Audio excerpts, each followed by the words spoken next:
All right. Hello, everyone. Peace of Christ to all. We just started our time with you for now. Uh,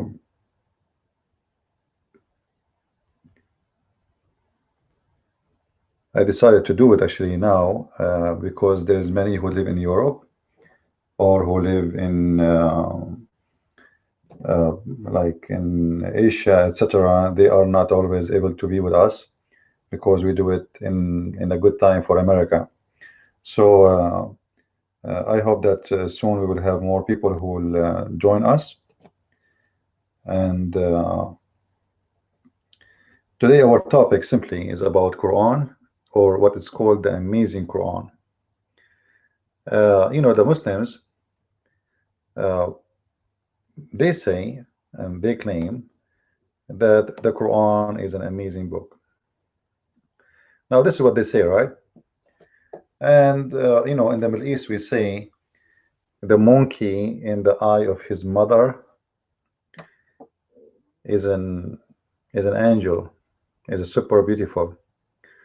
So we want to today examine if what the Muslims see is a monkey but they think he is an angel, or what they see is truly something really beautiful but we are maybe blind, we do not see. So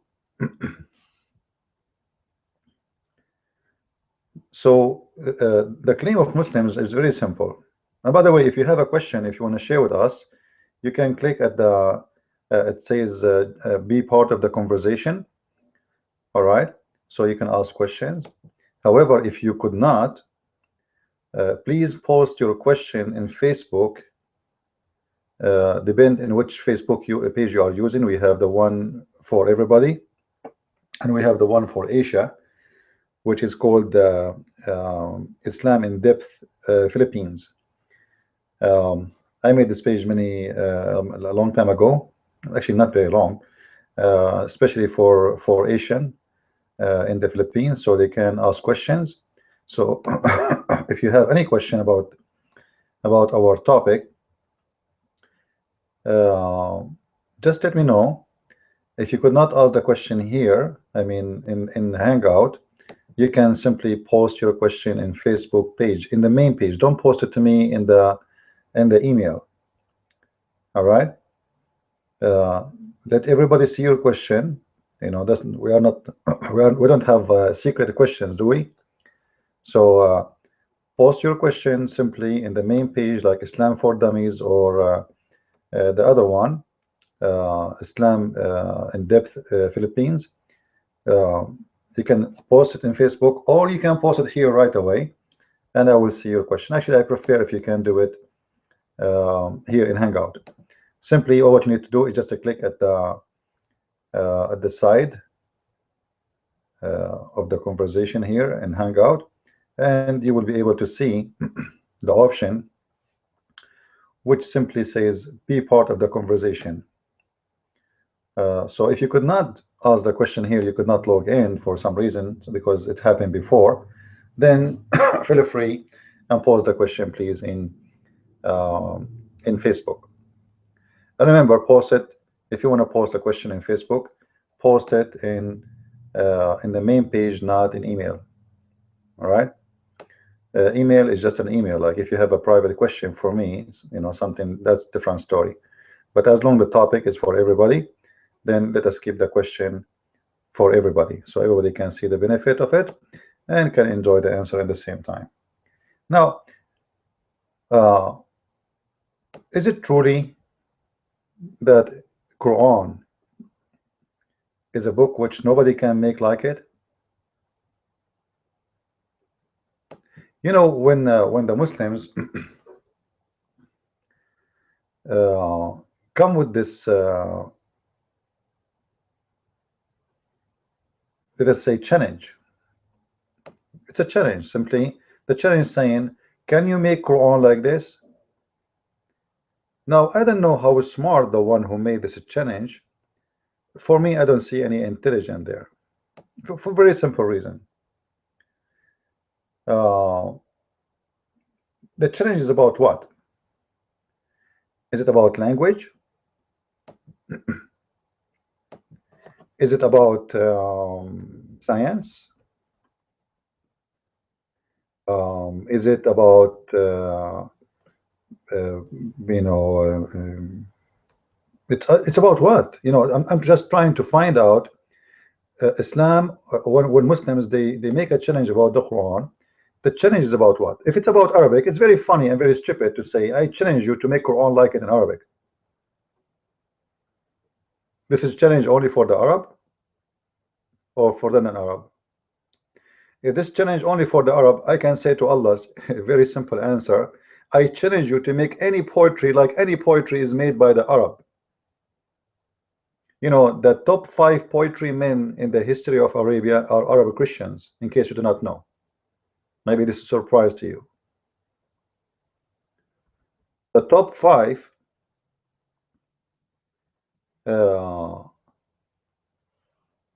miracles, I mean, we call, in Arab we call it miracles because nobody really can do like those guys. Nobody can do like them when it comes to Arabic.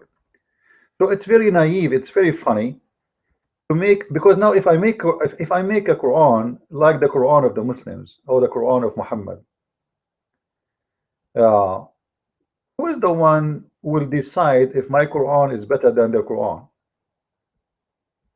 The Muslims? Do you think the Muslims will be fair in this judgment? I'm sure the Muslims will not be fair. Like wherever you do, they will say to you that, you know what, it's not even close, right? You cannot really, you cannot make Quran like this. So you show them that you can, and then whatever you do, they will say no, it's not really accurate, it's not correct, and there's mistakes there, and it's impossible. You cannot do it. So here we have a dilemma about how we can prove to Muslims that the argument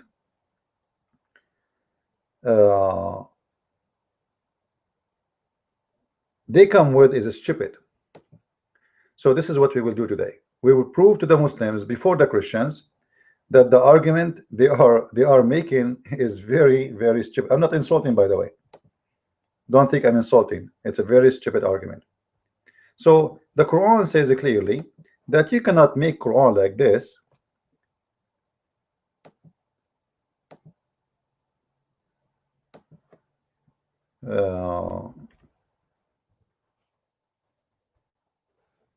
I will make the text big. All right. So we can show you why this argument is funny and stupid. This is chapter 2, verse number 23, and this is what the Muslims they use to say to us, well, the Quran, Allah our God, he made a challenge. In kuntum fi raybin mimma nazzalna ala abdina, if you are like if you have a doubt about how legitimate what Muhammad received, well, you know what, bring one surah like it, and they bring your witnesses if you are truthful. So we will go to the translation. You can choose any translation. As I said many times before, Muslim translation is not good to be accepted for the lack of honesty, the lack of dignity. You know, Muslims have no dignity. So when they translate, they are not truthful. I hope the screen is showing very well. All right. So look what the verse is saying. And if you are in doubt as to what we have revealed from time to time to our servant, which means to Muhammad, then produce surah like those surahs. Can you? Can you? You cannot. And this is supposedly what the Muslims claim to be a miracle, because if this is a book from God, not from God, anyone can make a book like it. Now what I will use today as a method to prove that this argument is very funny and very stupid, I will refute Muslims as usual by using their own Quran. By what? By their own Quran. I'm not going to use, because I can make Quran right now better than the Quran of Allah, and still the Muslim, it doesn't matter, they will say, oh, it's not good. Don't ever accept a Muslim to say, oh, your Quran is better. All right. So how we can prove this to the Muslims? How we can put like let's say a barrel of ice and water in the top of a Muslim who dream about how wonderful the Quran, because you know the Muslims, they've been told a lot about how wonderful the Quran is, especially those who don't speak Arabic. And you know the Muslim, they sing the Quran, and if you sing anything that will make it nice, right?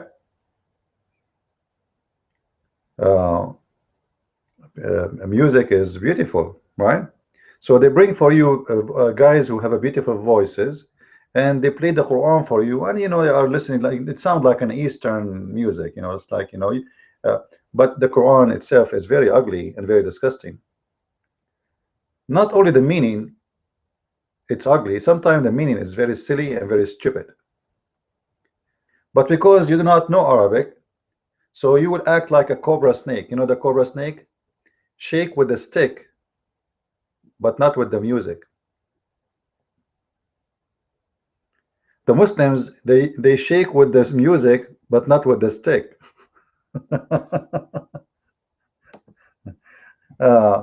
Anyway, don't forget, if you have a question for me regarding this topic, please, you can click at the video. It says be part of the conversation or the topic, and you can ask me your question if you have any. So now, how we can prove this to be false? If we go back up in the page again, I hope you guys, you will take your reference and you will take notes. This is chapter 2, verse number 23. I'm going to use the same chapter to prove that this is a stupid argument. You believe it?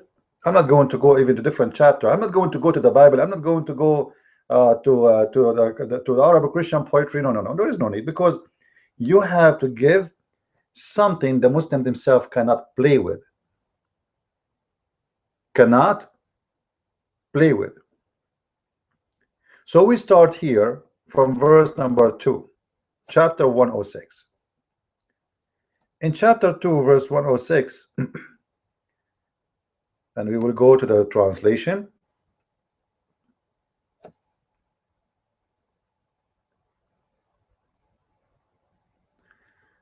Look what Allah himself, because supposedly the one is talking, supposedly Allah. So I'm assuming that the one is talking really Allah. Huh? I'm not going to say this is Muhammad or someone else. I will say it's Allah to make the Muslims happy. All right.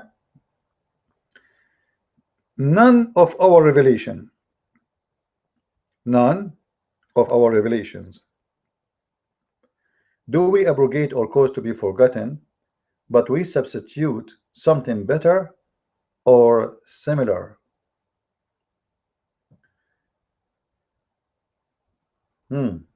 Interesting. The verse before, Allah challenging us to make Quran better than his Quran, but now Allah himself is making a challenge to himself to make Quran better than his Quran, and he is working in it. Because look what he's saying. None of our revelations do we abrogate. So what Allah is doing, he abrogate. Now what the reason for abrogation? Or cause to be forgotten. Okay, what is the reason to cause it to be forgotten? There's a reason. Let us see what the reason. But we substitute something better. Allah will make Quran better than his Quran. That's a good one, Allah. Allah is going to make a Quran better than his Quran. Like, come on. Like now we have two tables. In the right table we have Allah, Allah number 1, and in the left table we have Allah number 2. Now Allah number 1, he make Quran, and then Allah number 2 make Quran, and then you will see who is making better Quran. And the one who make better Quran, his Quran is stay, and the one whose Quran is not good, we make it to be forget him. That is the most funny, stupid argument ever he can come with. Because if God is perfect, and I think Muslims, they will say to us that their God is perfect. Don't you Muslims? Don't tell me Allah is not perfect. Come on. So if Allah is perfect, how come his first Quran is not good, so he will make second Quran it's better? Like what happened to Allah when he wrote the first Quran? He was not like he have a lack in sleep. Maybe he was drunk. He came late from party. He have headache. He drank too much beer, takbir, and he made Quran. In the morning he woke up. Man, what this Quran is about? That's horrible. So let's change it. So Allah will make you forget the Quran which he made before, but he will make, hold on, he will make something better. Isn't it amazing? That is astonishing. And not only this, he will cause you to forget the bad Quran.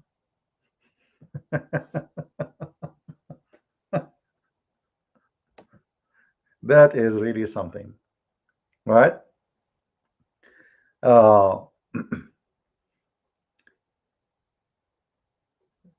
We need always to remember that logic is something Muslims don't have in their belief. And in here, even the normal logic is like it's really, there's a lack of logic. Yeshua is asking, isn't it Quran eternal, made from the beginning of the word? Yes. And here actually this will cause a dilemma about there's something in the Quran is called al-Lawh al-Mahfuz.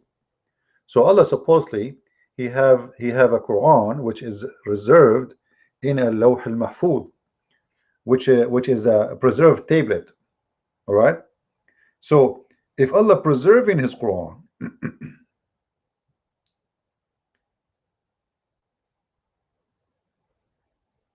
then Allah he will cause you to forget the Quran, and Allah he will make Quran better than the Quran. So what that preserved tablet which is written from the beginning of time? I guess our friend here he's asking this question, which is very logical. You know, if Allah he wrote the Quran since the beginning of time, and this Quran is preserved in a board which is between the eyes of an angel. His name is Israfil. And the distance between the eyes of Israfil is the same distance between the two edges of the sky. This is how big he is. All right. And then he says to us in the chapter of Al-Buruj, which is chapter I believe 85, I think, verse number 22, that Allah he preserved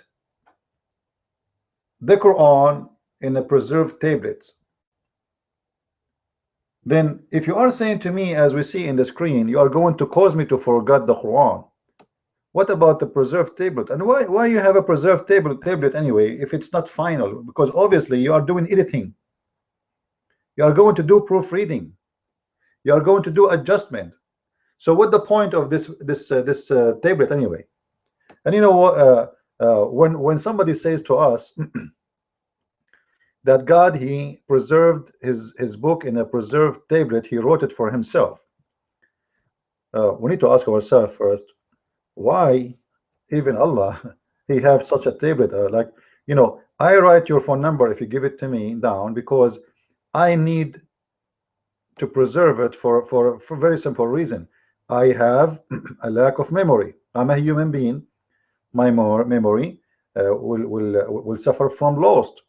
So if you give me the phone number right now, I will lose it. If you say something to me, I will forget it. So what we do, we write it down to preserve it. Like God, he wrote the tablet for Moses, but this was for Moses, not for God. In the case of the Quran itself preserved with Allah in a tablet, which is going to question the nature of Allah for me. Because if Allah is God, he do not need to preserve his words in a tablet, because simply he is not like us. He don't forget.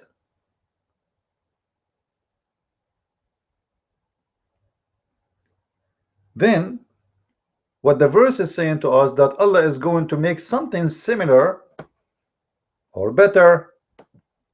So here we have another problem here. If we go back to the verse we mentioned,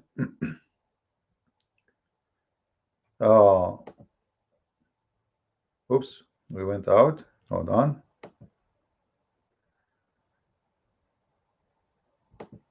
The problem here with, which we have, Allah will make something similar or even better. Now, we explained the better that it is funny and stupid. But what about the similar? That's a very funny, stupid thing to say. And I will tell you why. Let us say I built for you a house, and this house have 4 bedrooms, 2 bathrooms, big nice kitchen. And then one day I come to you, I say, you know what? I'm going to destroy your house and I will give you something similar. Isn't it stupid? Seriously? Hold on. If it is similar, why you want to destroy it? You know what I mean? If it is similar, why you want to destroy it? Again, guys, for those who they are reading with us, we are reading actually chapter 2 verse 106. All right, you can go to any translation you want, which all of it is false fiction translation. I don't accept any of them. All right, but always I use Muslim translation, so they cannot say, oh, he is playing with the translation, Yeah, but in my books you will notice I use both translation, mine and the Muslims. So when we see here Allah says he will cause you to forget a verse and then he will make something similar, isn't it really stupid to do that? If it is similar anyway, why you want to cause us to forget it? Any Muslim can explain to me? If it is similar, why you want to cause me to forget it if it's similar? Like, I understand the point of better. Allah, he made Quran yesterday. He found that he is wrong in that Quran. He want to correct himself. He was drunk. It was hot, and he did not have watermelon around. So he made a bad Quran. So second day he want to make a better Quran. Okay, all right. But now Allah will cause you to forget the Quran, and after he causes you to forget the Quran, he will give you similar Quran. That is the most crazy thing ever I heard. I'm going to burn your clothes, I will give you similar clothes. So what the point? Why you are burning my clothes to give me similar clothes?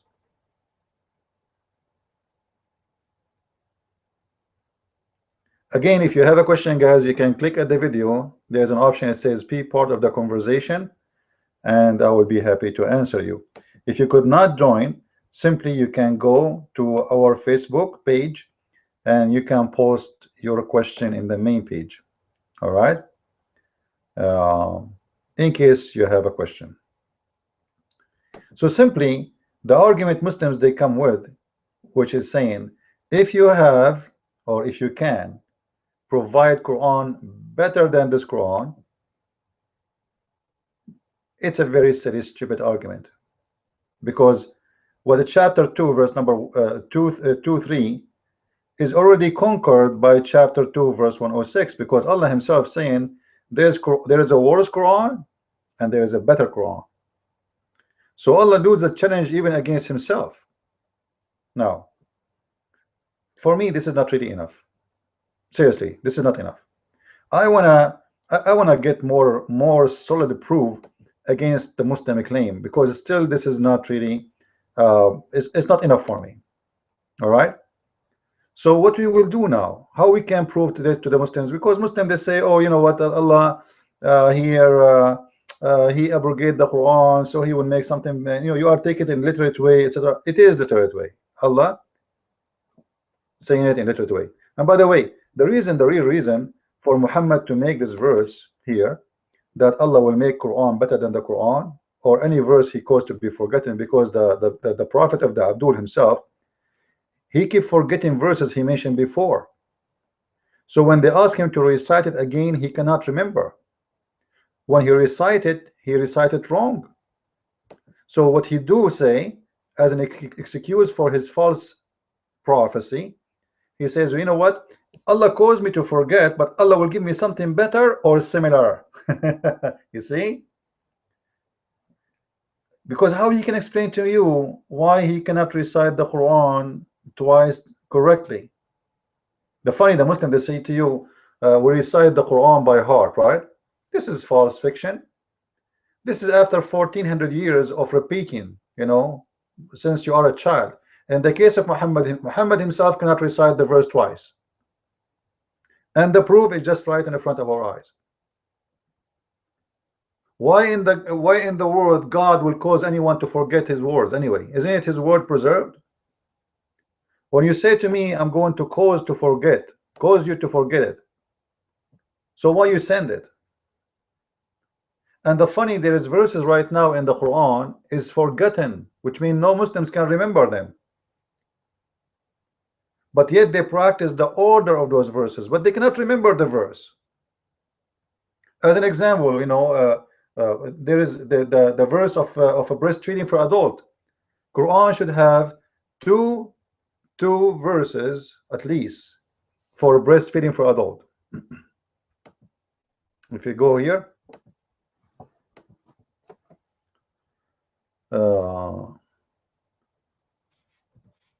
let us see, we go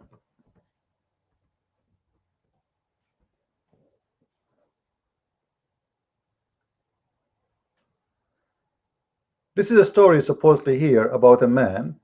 He have sexual desire to a woman. So the woman, she came to the prophet, and here you see the story here, really funny, stupid, proving Muhammad to be a perverted man. He says the messenger of Allah, she came to him, this woman, her name is Sahla bint Suhail, all right, reported that Sahla bint Suhail came to Allah apostle, and she said to him, messenger of Allah, I see in the face of Abu Hudayfa signs of problems, you know, he's looking to me in a sexual way. So Muhammad, he gave her the answer. He said to her, suckle him. Now this suckle him is based in a chapter in the Quran. There is 10 suckling a Muslim woman she have to do to a strange man.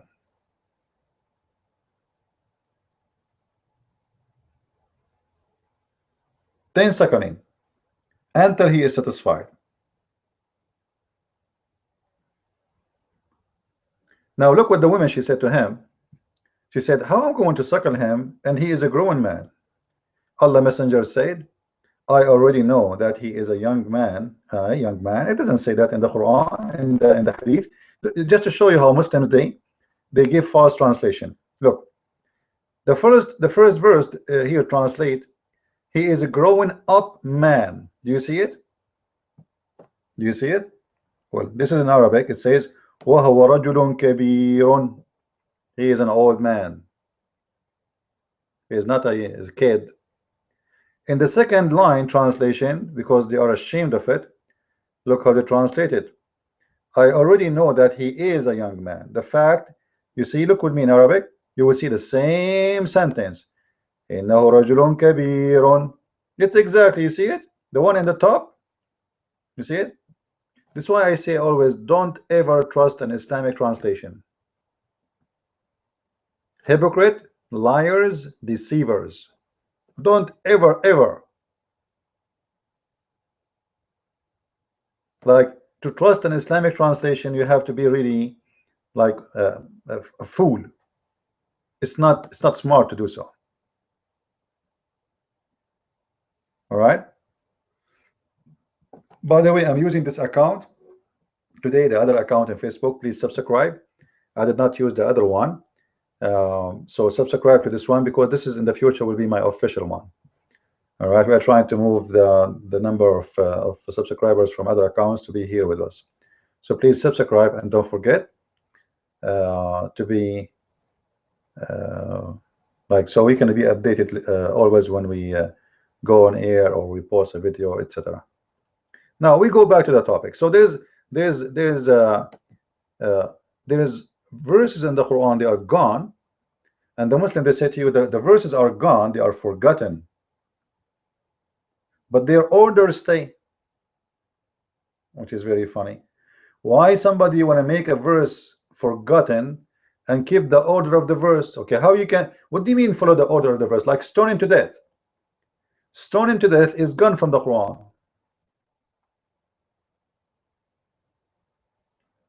We cannot find it in the Quran, but Muslims, they practice stoning to death. All right.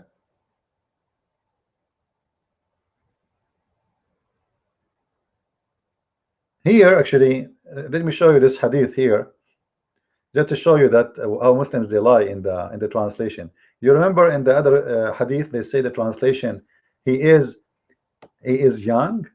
Does it say that? All right. Look what they translate here. She, Sahla bint Suhail, said, he has a haired? What a haired? What is that? In Arabic it says he have a beard. He have a beard.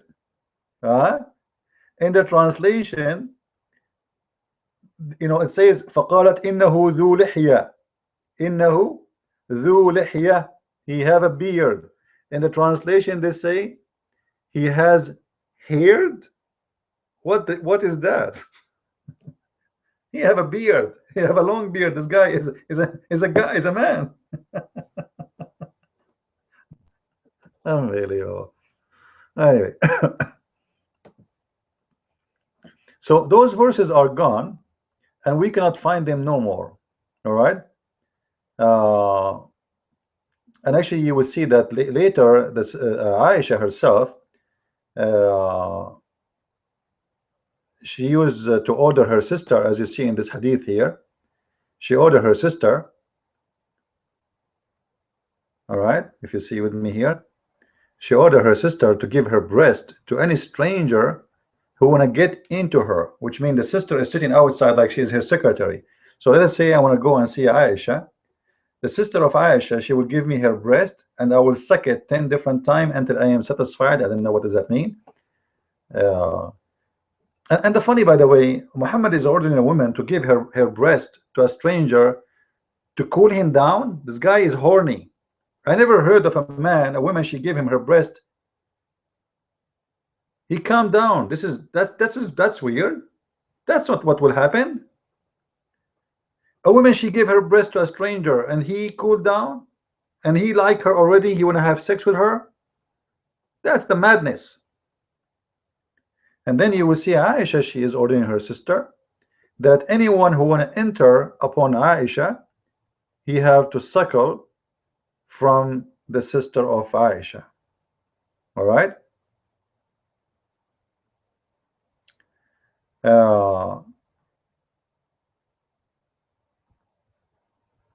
If we see here,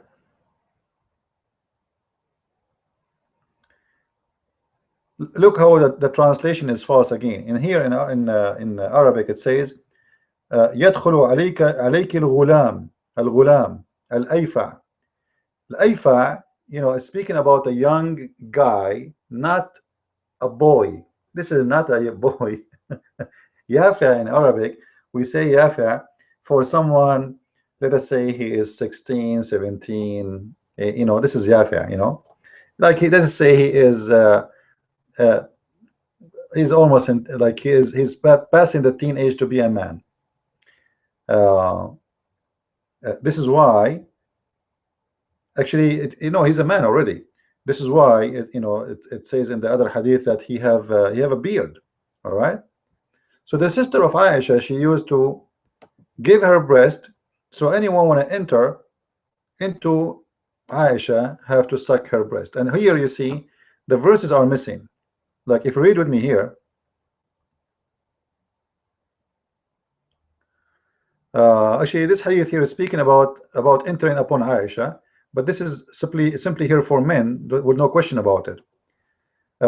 Any man when I enter into Aisha, he have to suckle from the sister of Aisha, which her name is Kulthum, the daughter of Abi Bakr.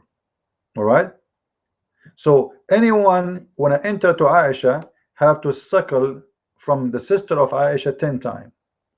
Now where is the number 10 times coming from? Because simply this was a verse in the Quran, and now we cannot find it.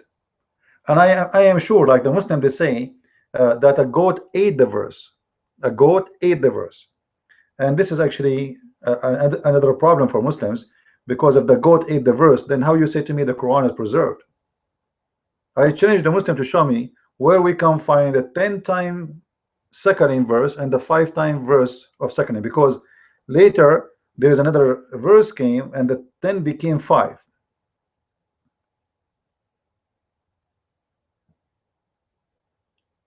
The 10 became 5. So there is 2 verses, one verse for 10 suckling and one verse for for 5.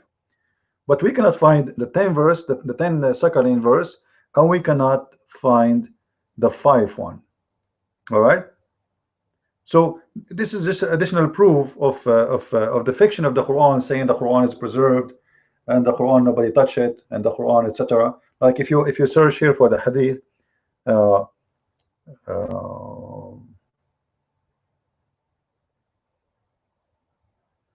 you see here, if you see here with me here, it's speaking about the 5 suckling. The one before it was speaking about 10 suckling. All right. So it became 5 suckling later. Now let us see here.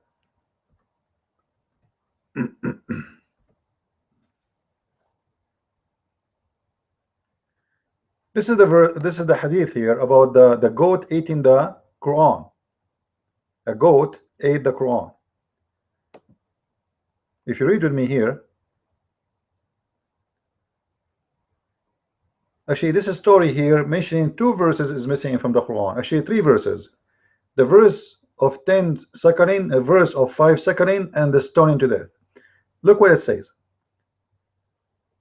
Again, guys, just to remind you, if you want to ask me a question, you can click at be part of the conversation, and you can post your question for me, and I will be happy to answer you. All right. And if you could not log in, you can post your question in Facebook. As simple as that. Our Facebook is in the info of the page. Okay. So if you have a question for me, feel free to post to.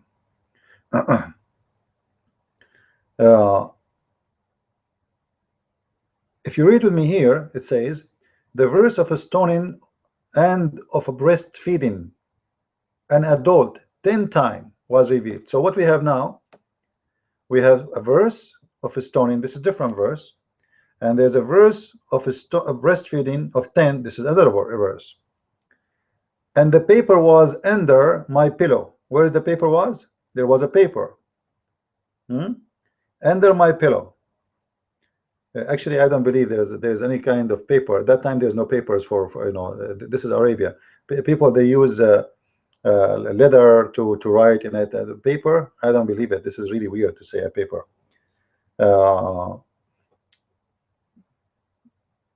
Like in the middle of the desert, they have papers. Where? From where it's coming? Who is the one making papers?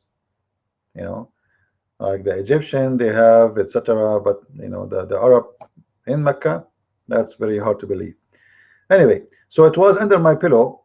When the messenger died, we preoccupied with his death, and then a sheep came and ate it.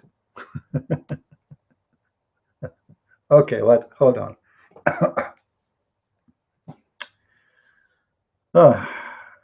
The Quran is preserved, but the Muslims confirm to us that there's a goat ate the Quran.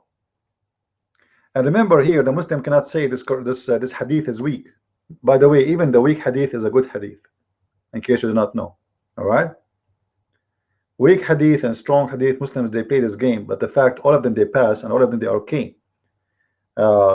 It just there is a grade of the hadith, you know. And actually, I like you if you want to search. There's a there's a sheikh. His name Imam Hamza. Just type Imam Hamza weak hadith next to it, weak hadith, and then you will see he is explaining to you that even the weak hadith is accepted in Islam. Is very accepted, not only accepted. However, this is not a weak hadith. This is a very approved one. It's Hasan. Hasan in Islam is mean fine. It's fine one. There's no problem with it.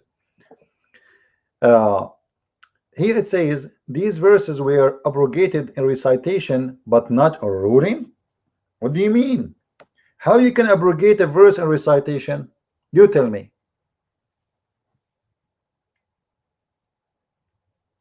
Okay, you know what? I have a challenge for the Abduls.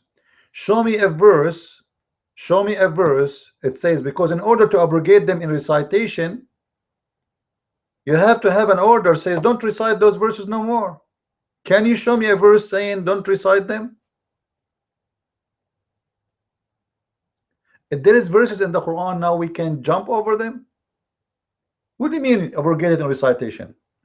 And look at the wisdom here. Abrogated by a recitation but not in ruling. So what the point? If you are going to follow it, why you abrogate them by recitation? What kind of abrogation? You abrogate the recitation. Okay, you want to do the ruling without recitation. How you can do that? How I can follow the law if the law is gone? Are you getting my point?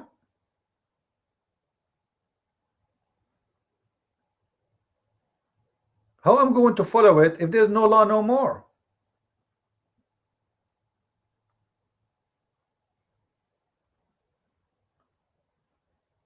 So obviously the story here is nothing but a shish kebab to cover the problem the Muslims have. The Quran is messed up. There's one of two choices actually. Either the Muslims on purpose, because this is a shameful verses, they decide to take it from the Quran. They don't want to see those verses because it's speaking about women giving her breast to stranger. This is a shame. Nobody will accept that.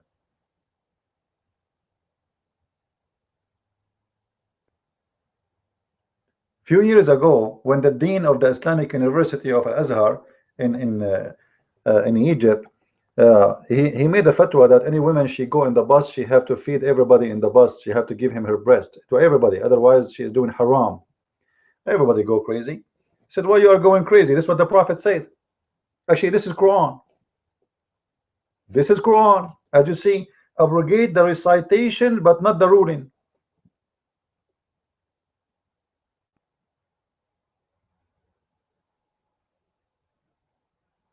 Muslims they get upset because you know Muslims they like most of them they have no idea what Islam is about. Even those who speak Arabic, they don't know how stupid this religion is.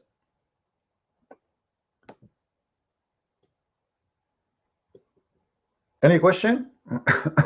I don't see any questions in the text, guys. Again, if you have any question, you can like maybe people they don't know how to join the conversation. It's very simple. You click in the top of the video, it says be part of the conversation. You click there and you can be able to post your question. And I am not sure if people they are posting in Facebook too. I mean, let me see if there's any post. All right.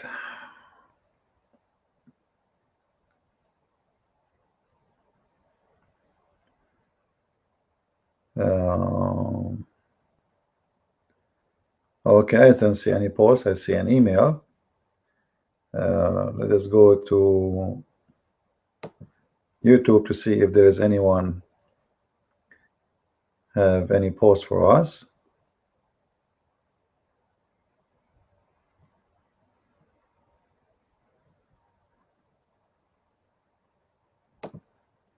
Because last time, you know, there's some people, they were trying to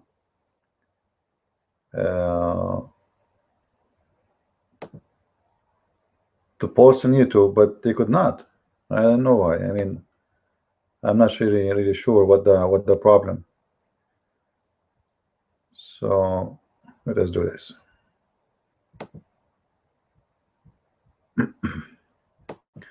I will switch to YouTube page to see if there is any post there under the video.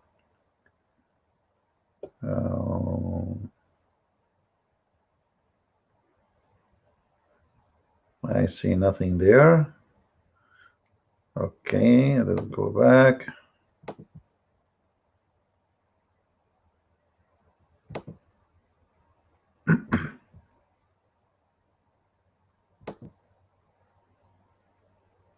You see, I chose this time in purpose because usually, like, we have a lot of a viewer in certain time because people know exactly what time I go online.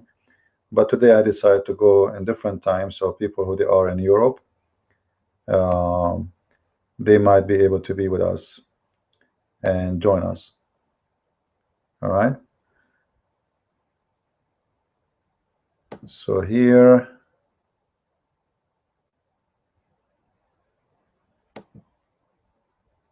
yeah, I don't know. I can't see really any post.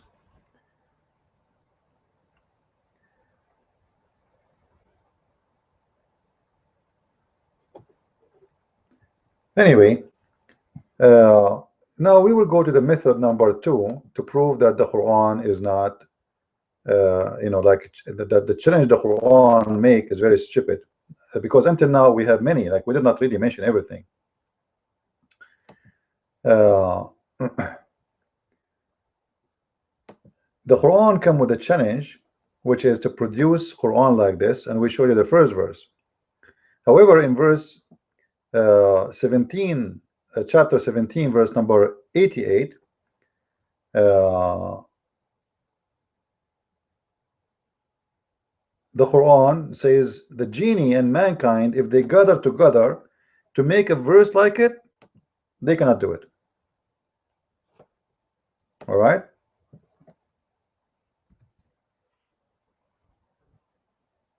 If the genie and mankind together, they decide to come together and they decide to create Quran like this, there's no way they can do it. All right. And this is in chapter 17. Let us go.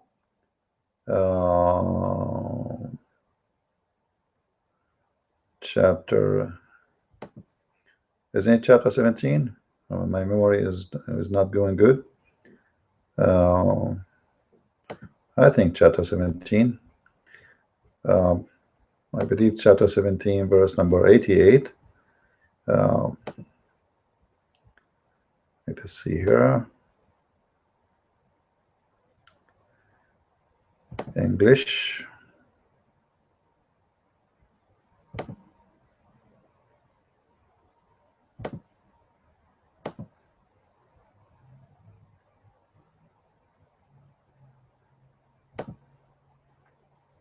All right. Here we go. This is the interpretation by Jalalain in the Quran, chapter 17, verse number 88. Allah saying, verily should mankind and genie come together to produce the like of the Quran in terms of clarity and etc. and excellence, etc. But they cannot produce something like this. So Allah making a challenge that nobody can produce Quran like his Quran. Not only the challenge is for mankind, the challenge even for the genie. Now, who is the genie, by the way? Shaitan is a genie, just to let you know. Shaitan in Islam is considered as a genie.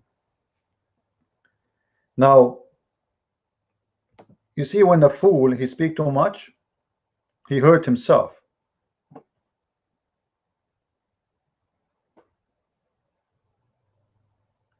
Yeah, people, they in Hangout, you have to select a question and answer in the showcase. Select question and answer. If the showcase is on, I will turn it off. Is it on? Because supposedly it should be off. I'm not sure. I'm not really too much familiar with this Hangout, the showcase thing. All right. Yeah, if you are already, if you log in, be sure you click at a Q&A, which means questions and answers. You know, turn off the showcase. Be sure you are in a question and answer, and you can post your question. Thank you for telling me, Yeshua. All right. So Allah is making a challenge here, says that even genie and the human, if they gather together, they cannot make Quran like this. We will take this challenge into examination, and we will see how smart the one who come with it. I am not sure, guys, if you ever heard of something called the Satanic Verses. You heard of it before? There's a book written a long time ago, became very famous because the Al-Khomeini, he made a fatwa against the writer, which is Rushdie. The book is called the Satanic Verses. All right. In the Satanic Verses, simply, supposedly, Shaitan, he made Quran.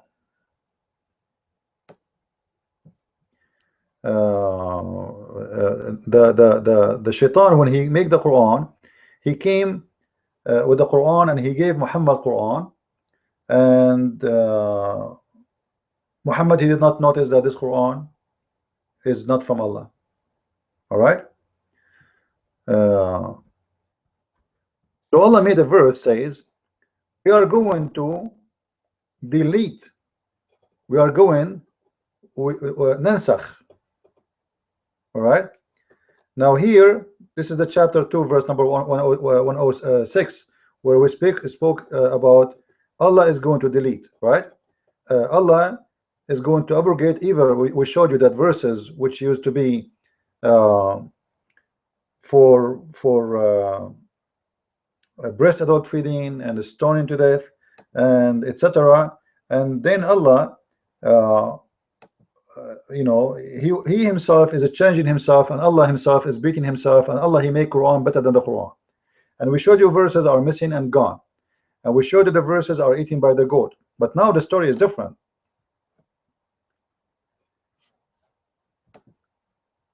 The story here that Shaitan, when he gave verses to Muhammad,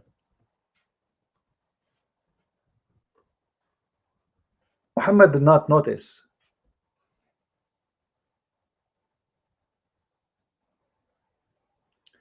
This is a chapter 22, verse number 52. And you can read any translation, and as usual, I say always, translation of Muslims or fabrication is not true. Don't ever trust Muslim translation. But we can use it for the purpose of proving their false religion. So remember, Allah, he said that nobody can make Quran.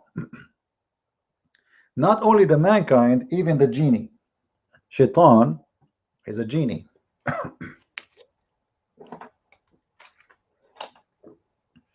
Time for some water.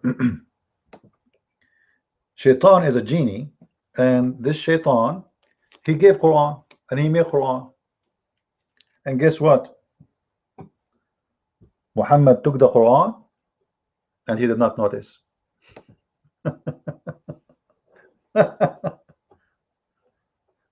What? Yes, Muhammad took the Quran, did not notice. Now, listen carefully. Who can be best judge for this is a Quran from God or not, but than Muhammad? I mean, if today we are going to do the challenge Allah, he made, huh? Allah, he says, if you don't believe in Muhammad, make Quran like it. Who can be better judge for the Quran, if it's from Allah or not? Muhammad. Nobody can be better than him. Supposedly, he is the prophet who is the first one who received the Quran. He is the most one who knows the word of his God. He is the prophet of God, supposedly. But what happened in this story is something very stupid. prove the Quran to be a stupid book made by a stupid God, and it's a fabrication and it's a scam. Because if the Quran made by Shaitan and Muhammad received it, and Muhammad recited, and Muhammad did not notice that this is not from God, that means the Shaitan Quran was better than the Quran of Allah. According to the story here, after Muhammad received the Quran, which from Shaitan, and simply, by the way, this is not about just receiving Quran from Shaitan. Muhammad, even he bowed down to the idols. He was saying to worship the three daughters of Allah, which supposedly are pagans' idols. Muhammad went home, and after a few days, Muhammad received revelation, and this is the revelation he received, that whatever Shaitan he gave to you as Quran, I'm going to cancel it.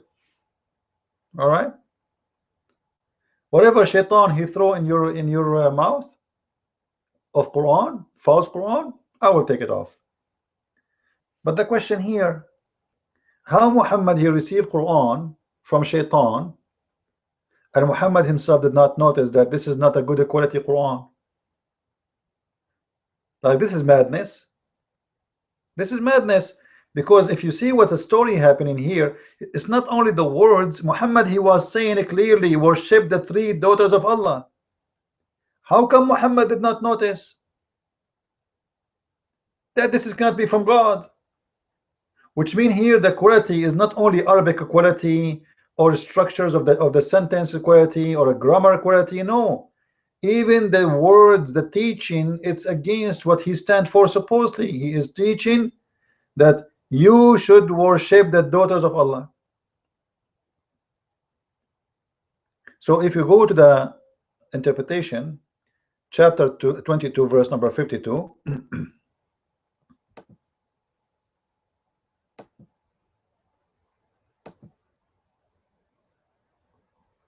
And this is the interpretation here. We will make the text big so you can read with us together. We will try to go to the book of Asbab al-Nuzul. Asbab al-Nuzul is a book which is that doesn't present all the verses, only verses which have a reason, supposedly known reason why it came to existence. This book speak about it. All right. So according to the book of Asbab al-Nuzul, as you see in the front of your eyes, Muhammad was reciting the Surah An-Najm, the chapter of the star. When he arrived to the sentence where he says by the star, when it is stitched,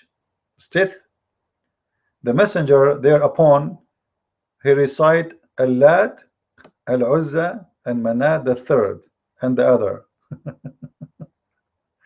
The devil put in his tongue, he had secretly wished and hoped for and said, these are the mighty Karnas, like the daughters of Allah, and their intercession is a must. So Shaitan he put this in his mouth. Shaitan put all of this in his mouth, and Muhammad did not notice. And Muhammad went home, and Muhammad have no idea that this is not from God. Like, didn't Muhammad notice that Al-Lat and Al-Uzza and Manat are not to worship? Isn't it Islam supposedly a religion of Tawheed, which means to worship Allah alone? So how he recites such a thing, saying, and the intercession of those three daughters of Allah is a must. In Arabic it says, وَإِنَّ شَفَاعَتَهُنَّ لَتُرْتَجَى. Their intercession, it's hard to happen. We pray for them. And not only this, it says even that he bowed down.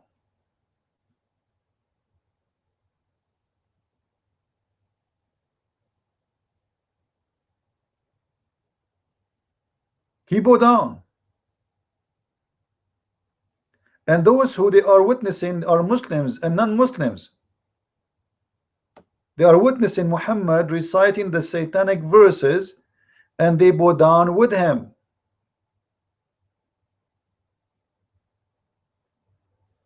And then Quraysh, the tribe of Muhammad, they were very happy.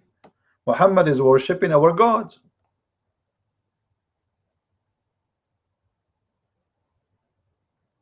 They were very happy. Look what the book here is saying. That evening, by the way, in some books it says took him 2 weeks. That evening, Gabriel or Jibril, peace be upon him, he went to the messenger, Allah bless him and give him peace, and he said to him, what you have done? Muhammad have no idea.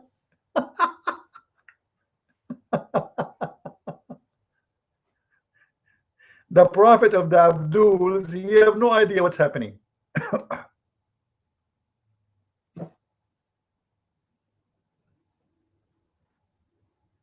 Are we listening, guys?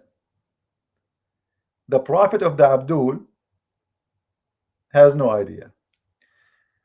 Okay, Madara, I will answer you after we finish this topic, I promise you. He have a question about how we can refute Muhammad to be not an illiterate man. That's easy. However, now, do you see the problem we have? Did you notice? How the Quran make a challenge to make Quran better than the Quran. And he challenged the mankind and the genie, and genie is a shaitan. And then we find Muhammad himself, he recited the Quran of shaitan and he did not notice. He went home, he have no idea what's happening.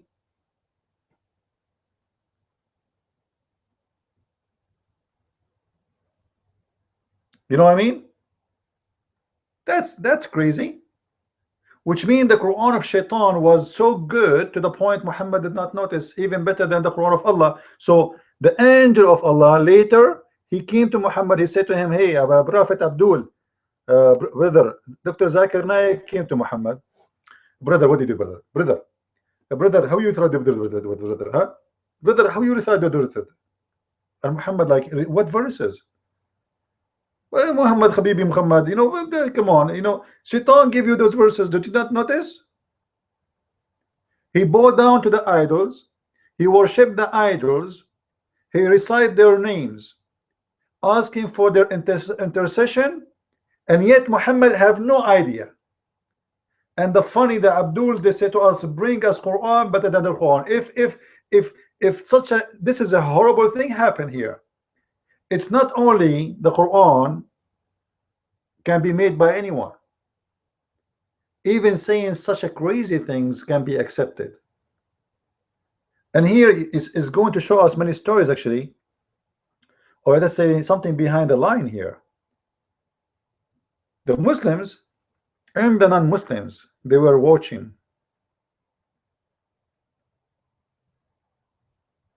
The non-Muslims, they were very happy and said, Quraysh said, they were happy with what they heard, that they said Muhammad has mentioned our idols with respect and worship.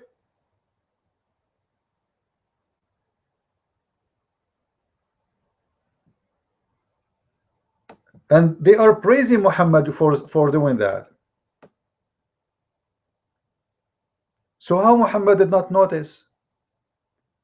Let us say if the Quran, the shaitan he gave to Muhammad was so good in Arabic to the point Muhammad did not notice. I will let it go. I will let it go. Which is going to prove that the Quran is false anyway, because you made a challenge to us to make Quran better than it. In which way? In Arabic, here we go. Muhammad received Arabic Quran from shaitan, it passed. This is number one. Muhammad received false teaching from shaitan, not only false Quran, which means this will affect the religion itself. Like it's not just Quran saying to him, pray to Allah and say mashallah, and after a prayer call Abdullah. Huh? It's not just in making some rap music. No, he gave him an order to worship the 3 daughters of Allah, which is idols. And Muhammad, he followed blindly, and he recited and he bowed down, and he did not notice.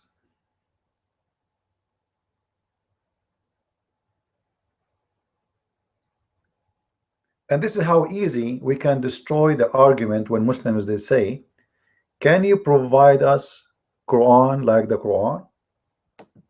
Well, already Shaitan he did, and Muhammad and your God Allah failed. And let me tell you what happened, guys, as I believe strongly what happened. Muhammad he is a hypocrite scammer. When he was praying, it was only people of Quraysh there.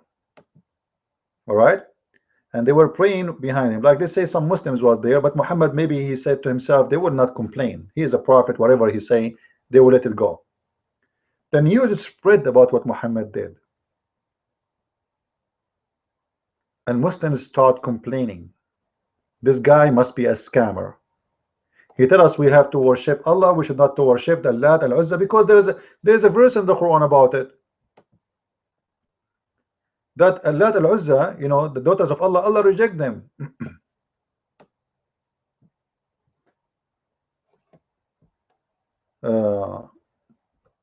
Allah refused to have 3 daughters. Sorry a minute, I think it's going to be here. Lat.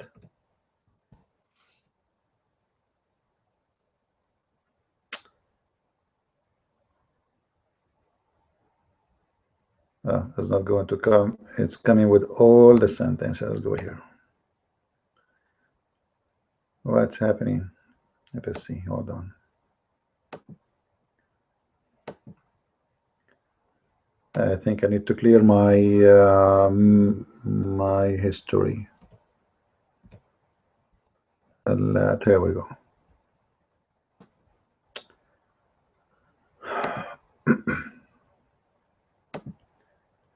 So Allah he says clearly, supposedly in different verses in the Quran, that Allah and Al-Uzza should not be recited and should not be worshipped. The daughters of Allah, Allah don't have daughters, and Allah upset here actually about because of their gender. Allah don't like to have daughters. He like to have sons. Because here and here, see this hadith is this verse is very funny. Allah says to them, do you see Allah al-Uzza and Manat the third? Are yours the males and his the females? Look at this guy. Allah is upset because the Muslims or the people of Quraysh, they took the males and they gave him the females. And then he says this is unfair, this is unjust. Very stupid argument. And then he said to us, can you make Quran better than this? So Muhammad he accept Allah al-Uzza, which already is rejected in the Quran. Muhammad he was teaching the Muslim we should not worship Allah al-Uzza, and then he recite that Allah and al-Uzza, it's a must to praise them and to ask them for intercession. Now I think with this we are done with this first topic, which is the major topic for us. Now we will go to the other question. Madara asking this question regarding how we can debunk the Muslims saying that Muhammad was illiterate. By the way, Muhammad was illiterate or not will not make any difference. Really will not make any difference, because if he was or he was not, still the Quran is a stupid book, as you see. But for us, we share the truth regardless what Muslim says. And by the way, Muslim scholars, those who have a great knowledge, they know Muhammad and they agree that Muhammad he knows how to write, how to read. Now let me show you why Muslims, you see there's a big distance between Muhammad and his followers today. You see the Quran and the life of Muhammad was not, or let us say even the interpretation of the Quran, there was no real interpretation, there was no real books about it, nobody explained the Quran. So there was a big time, like the hadith is collected more than 300 years after Muhammad's death. So there's a huge disconnect between Islam time when it started and Islam collecting what Islam is about. Like even the Muslim right now, they don't have original book of the Quran, not even one copy. You know, you remember when the Muslims, they were so happy about a page supposedly they found in the University of Birmingham in England. That page actually had nothing to do with the original Quran, because that page, the Arabic written there, it was with dots. If you look at me in the screen here, you will see the Arabic words have valves and dots and movement. Those we call them tashkil. The Arabic language at that time has none of those. There's no dots. You see those dots in the top here, in the top of the thing here, and those movement, they will not exist. So this is, you know, must be written long after. However, even that paper is not the same as the Quran exists today. You can go and read and you will see it says very similar, but it's not the same. Even though that is not really it was an age for the Quran, it was an age for the leather. You see that the people before, because leather is expensive, like, you know, we don't have papers like now, you know, we just rip the paper and throw it in the garbage. At that time, to do that, you must be crazy, you must be filthy rich. So they use leather to write in it, and when they need the leather again, let us say you wrote in it a while ago, and what you wrote, you don't want it no more, just wash it. You wash it with water and you write again, etc. So the same leather can be used for hundreds of years. People, they inherit it, it doesn't damage.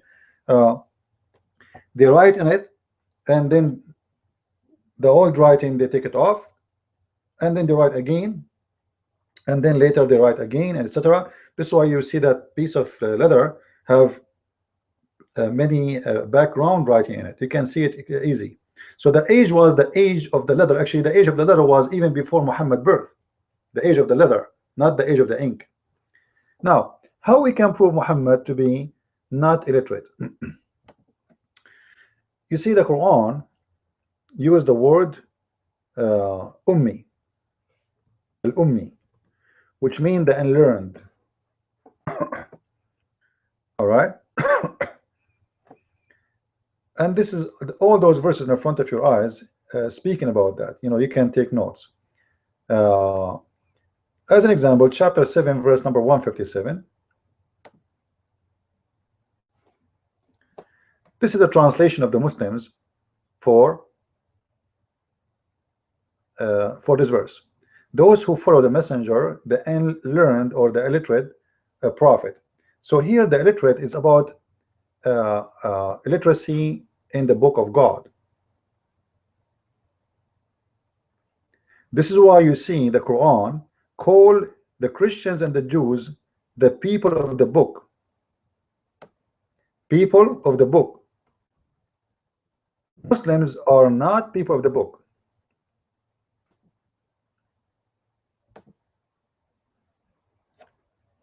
If we go to chapter 2, I hope what's your name, Madara, I hope you are taking notes. I hope you are taking notes. All right. In chapter 2, verse number 78, the Quran gives us an answer for what ummi mean.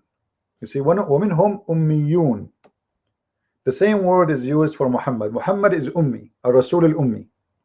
وَمِنْهُمْ ummiyun. Let us see what the translation says. You can take any translation you want.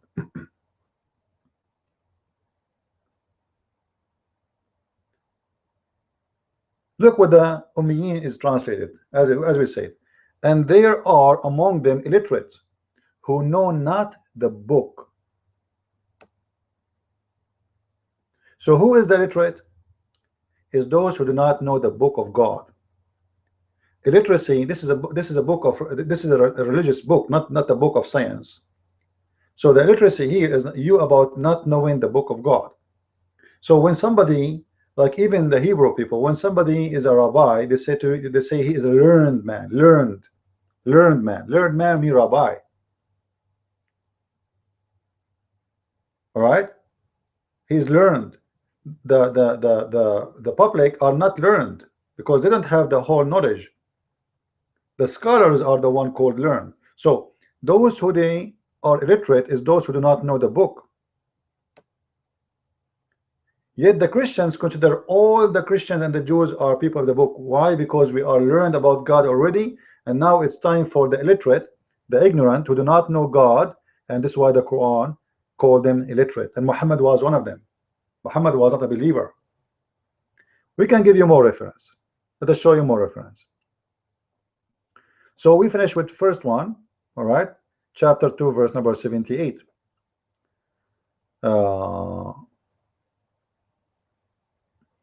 In chapter 3 verse number 20, we will see again the same story to confirm what we said.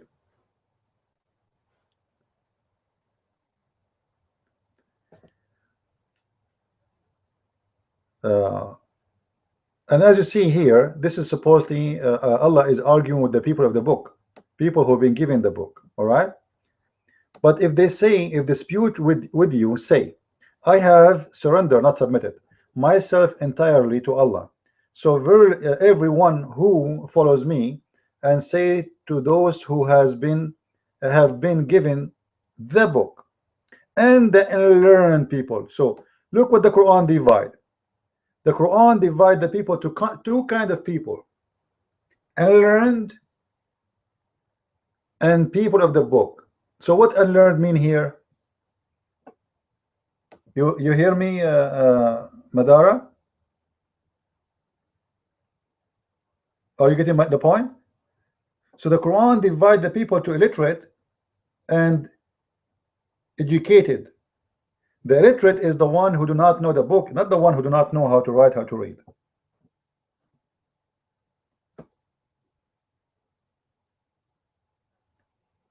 Are we good to go?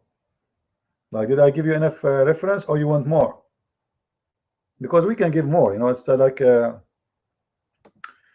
it's very easy actually to prove those things. All right. You know, like even in chapter 3 verse number 75, and from those people of the book, the one you can give him something and he keep it, etc., you can trust him. And then they say, oh, don't worry about those al-ummiyin, the unlearned one, the ignorant. So the Quran again divide the people to two kind: the ummiyin, which is the one do not know about God yet, and those who've been given a book, Ahl al-Kitab. Those are the people who they are the Christians and the Jews, and they are called the people of the book not because they know how to write, how to read, but because they know God. All right. So you know, I think this is very easy, very enough to prove the point that Muhammad, you know, he was not really.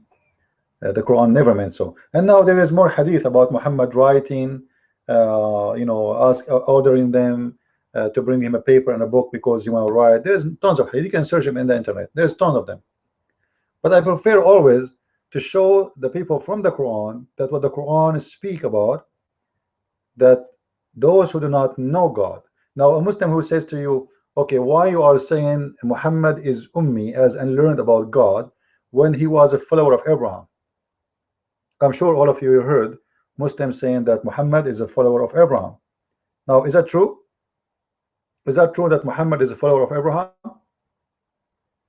That's absolutely false, because the Quran says, state clearly, that Muhammad did not know God, and he was a loser. No, he was lost, and Allah guided him. Allah guided him to the truth, and he do not know what faith mean.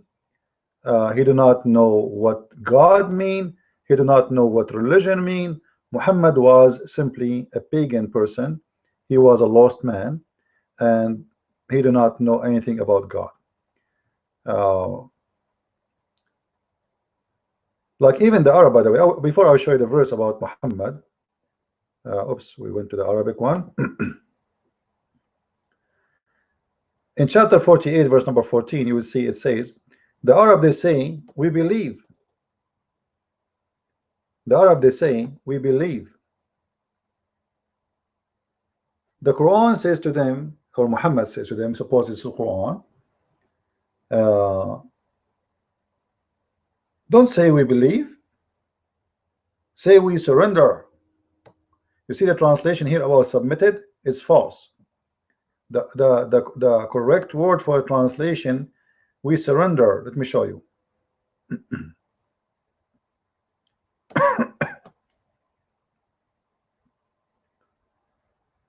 Yeah, here they come with a translation submit, which is false again. Let us see translation of Mahsen Khan. All right, you see in Mahsen Khan here better translation. Don't say we believe, huh? Don't say that. They said the Bedouin, the Arab, the Arabian, they said we believe. Muhammad said to them, oh no, come on, you do not believe, say we surrender. Why? Because Muhammad, he forced them into conversion into Islam. Those people don't believe in Islam, they don't care for Islam. And Muhammad don't care anyway. He says, don't just lie to me. He says, you believe, you don't believe, you surrender.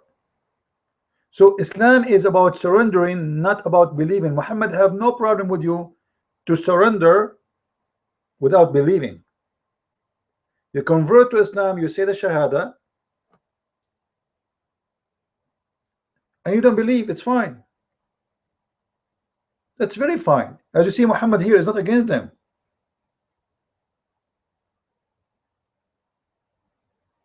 He have no problem with those people to be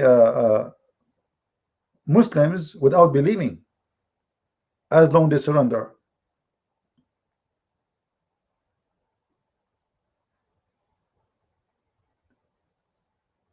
And this is why, you know, like sometimes I see like Nabil Qurashi, David Wood, even sometimes brother Sam Shamoun, they used to say, I don't know if he correct himself or not, they say the word Islam means submit. That is a very bad mistake. Islam does not mean submit. Islam means you surrender. You surrender yourself. You surrender yourself to Islam. Islam is an order. Islam is an order. The word Islam is an order to surrender, which means surrender. Like I'm ordering you now, surrender. It's not a word means surrender. It is an order of surrendering. That's why Muhammad, he sent letters to 3 kings saying to them, Aslim Taslam. Aslim Taslam, which means surrender, you will be safe. Taslam will be, you will be safe. You will not be killed. Aslim Taslam. As simple as that.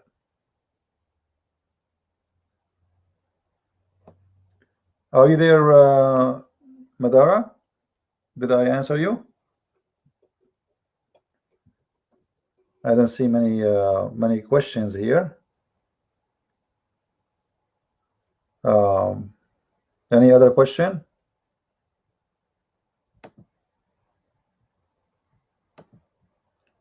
So you know, when the Muslims they say that Muhammad was Abrahamic and etc. Those things, simply it's a lie. You know, Muhammad is not a believer. Like the Quran says, وَوَجَدَكَ ضَالًّا فَهَدَى. ضَالًّا. In chapter 93, verse number 7, Allah says to Muhammad, you know, you were lost and he guided you. The Muslim, they give you the false translation. They say, and he found you wandering and he gave you guidance. What do you mean wandering? It says ضَالًّا. ضَالًّا in Arabic mean lost. Have nothing to do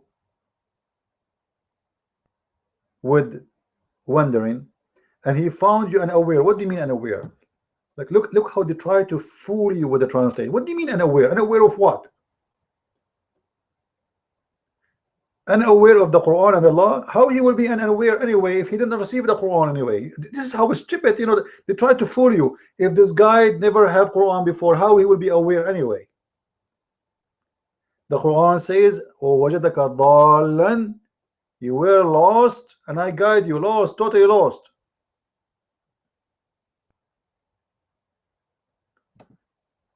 This is why always I say, don't ever trust a Muslim translation.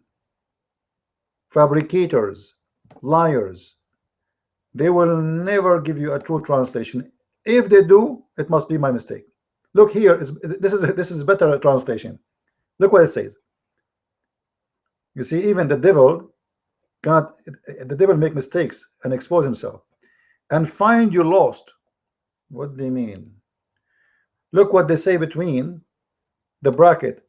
That is unrecognized by man. What do you mean not recognized, you idiot? What he have to do? What if people did not recognize me? What that have to do with lost? You see the deception? Muhammad himself was lost. If we go the same chapter and we take it to the interpretation, chapter 93, verse number 7. Let us see.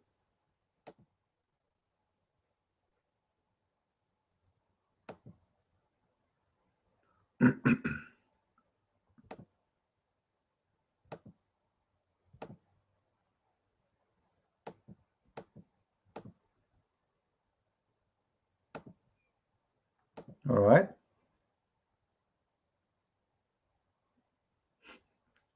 Look at the interpretation. How the interpretation is so different from the translation. In here, we found you wrong, erring. And didn't he found you erring, which means wrong? Which means he was following the wrong thing. And there it says not recognized by men. There's a huge difference between he was wrong in the belief and not recognized by men.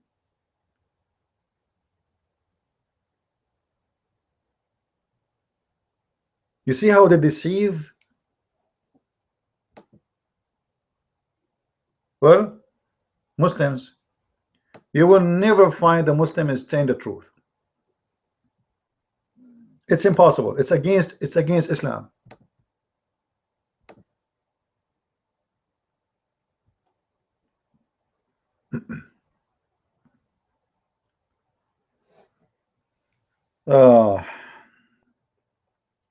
Anyway,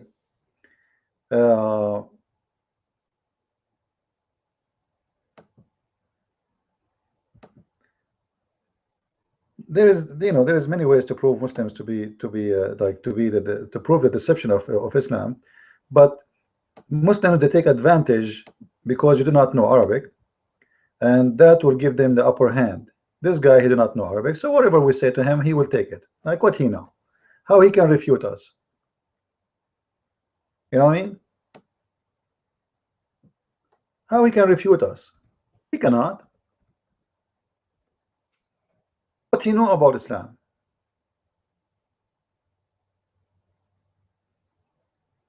So we can go around it, and we can play, and we can fabricate, and we can, you know. However, there's a verse in the Quran.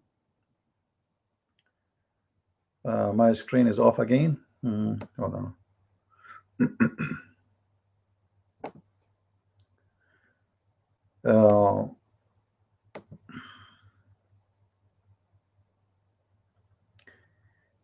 If you go to chapter 42, verse number 52. I hope the brother who asked the question is listening.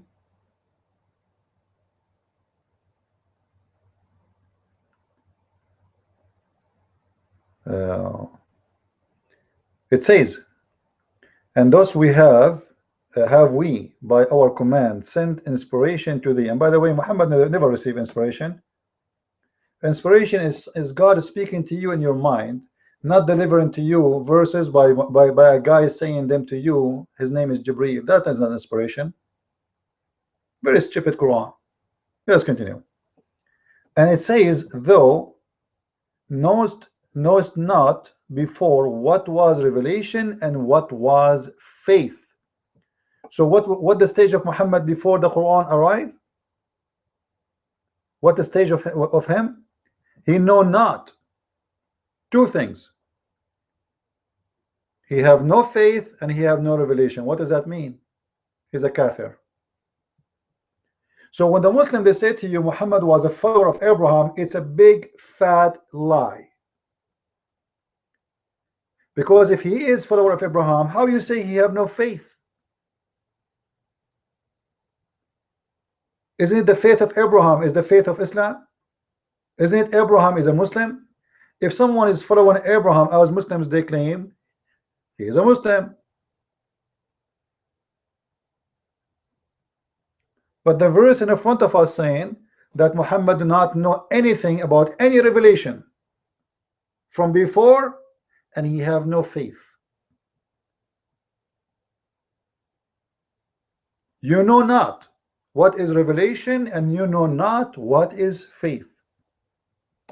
Like, how strong the evidence can be more than this, that Muhammad is a kafir?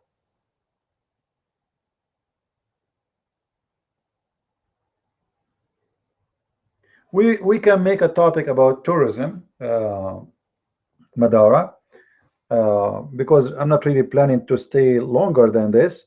I wanted to share with you guys today just a thought about how to debunk the Muslims regarding the Quran. Nobody can make like it, and I believe we give enough proofs to prove this argument to be stupid and naive. So the target of doing what I'm doing is to arm you with knowledge, as simple as that. All right. You can share my videos, and please don't forget to subscribe, and ask your friend to subscribe to our channel, invite more people, and let us spread the truth. All right.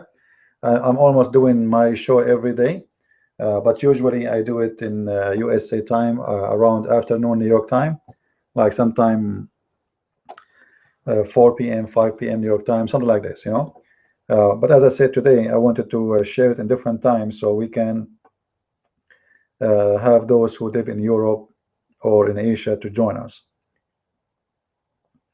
So maybe tomorrow, Madara, if I have my show running tomorrow, you can come with more questions, and everybody is welcome to bring all the questions you have. By the way, even if you're a Muslim, even if there's a Muslim, he want to come here and challenge me, I would love to take his challenge.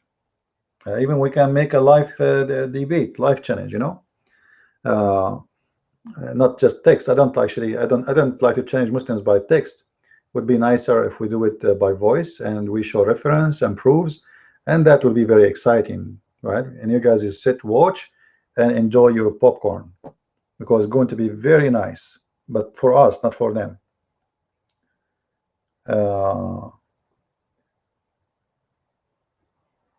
Do we have any comment about the topic?